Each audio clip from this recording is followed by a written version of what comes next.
What's happening, folks? Back for the next Eurythmics music video watch along, though I'm not going to list this as an official music video because it's not shown as such and it's not hosted by the Eurythmics YouTube page.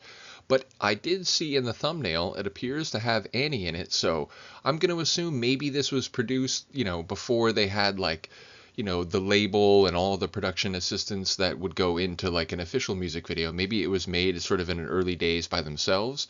Either way, it is from their In the Garden album, 1981, an album I am quite fond of, and which I, never even knew about back in the day. A kid, again, I was just a kid in the 80s, but, the fact that I was following Depeche Mode and eventually one or two other, like, famous 80s groups, means I could have been taking this journey, but I did not end up doing it until much, much later. Once again, shout out to Philip for making their entire catalog, as well as the Tourists and Solo Annie available, which, again, I've been going through the main Eurythmics catalog. I haven't really gone through the Tourists, and I haven't even touched the Solo Annie stuff yet, with one exception.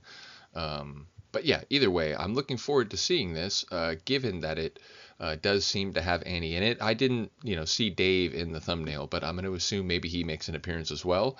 Either way, it's an interesting tune. I mentioned I was actually, or I went to look at the description that I wrote for the track when I did the audio reaction, and I was amused that I said it was like sonically challenging in some places, which isn't really an insult. It's just saying it's, not like a really catchy type of pop melody that's, like, oh, that's definitely going to be one that people will be humming in their head.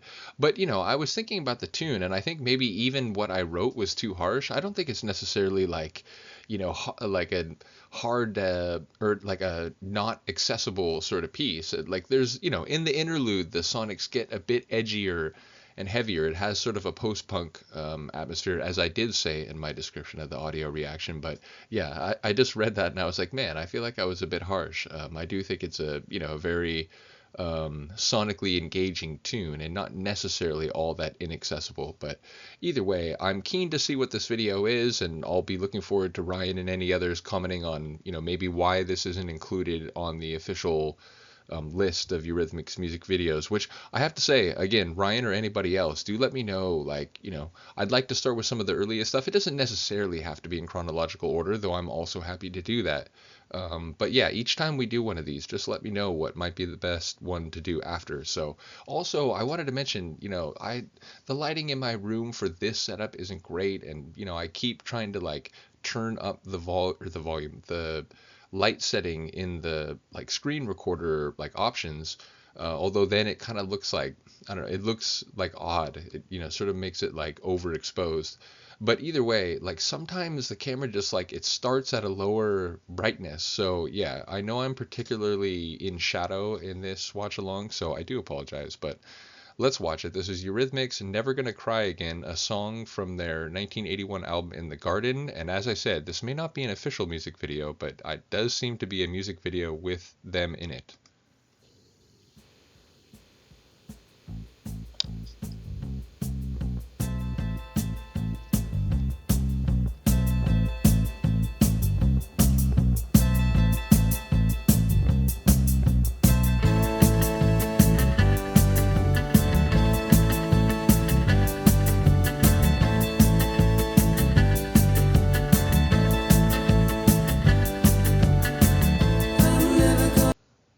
Number one, it's cool to see her I don't remember ever seeing her with this kind of hair. And don't get me wrong, I love her pixie cut, but yeah, it's a little bit different here.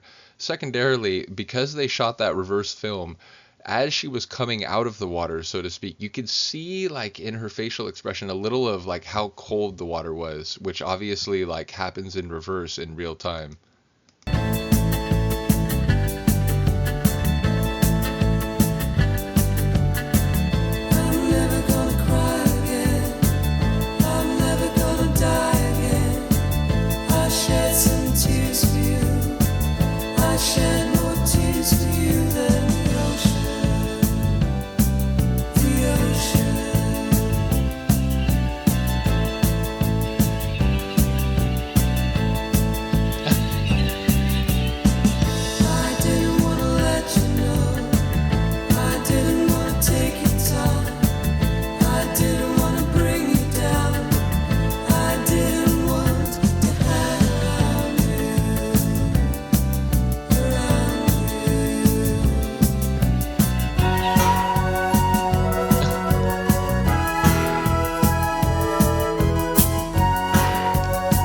I don't remember what I said during the video, but like I'm not sure I had a sense that it might actually be a long flute like that. I suppose again it could just be like a keyboard flute, but represented here in this way. But yeah, this guy's appearance in general, I was not prepared for. And again, she looks stunning in this video.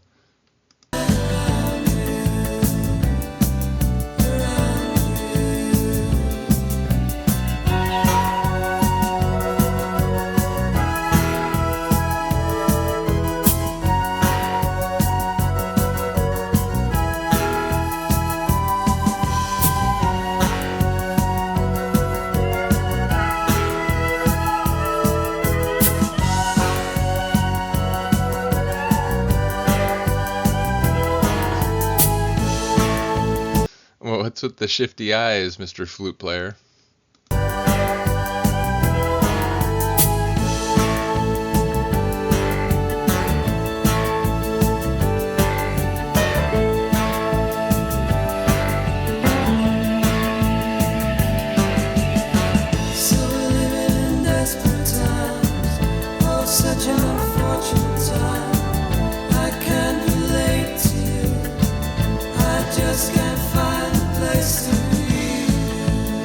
I'm interested by Dave's hat.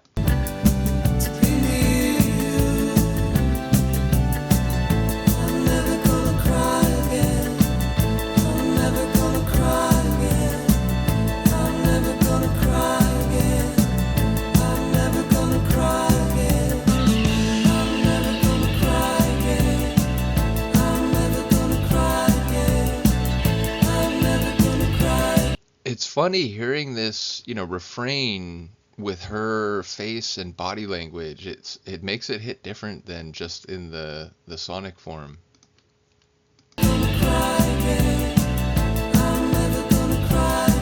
I mean, again, like the sentiment, it comes across in both versions, but I suppose what I mean to say is just like watching her play it, like act the part, it definitely adds a new dimension.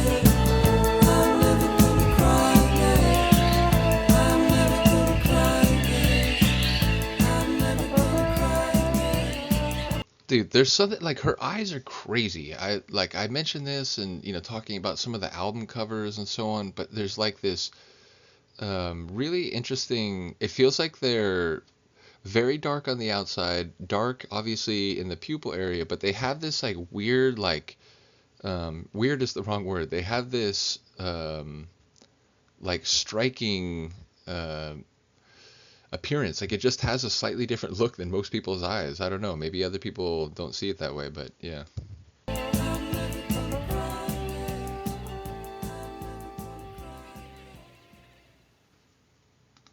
Well, there you go.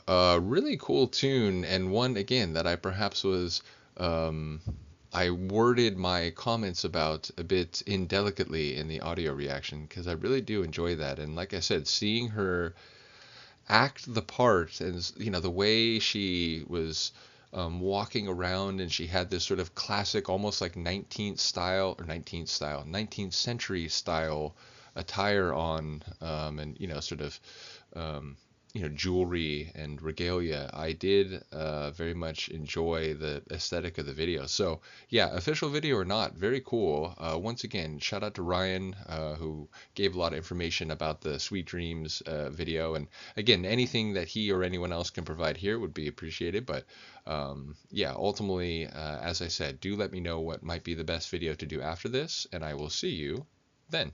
Peace.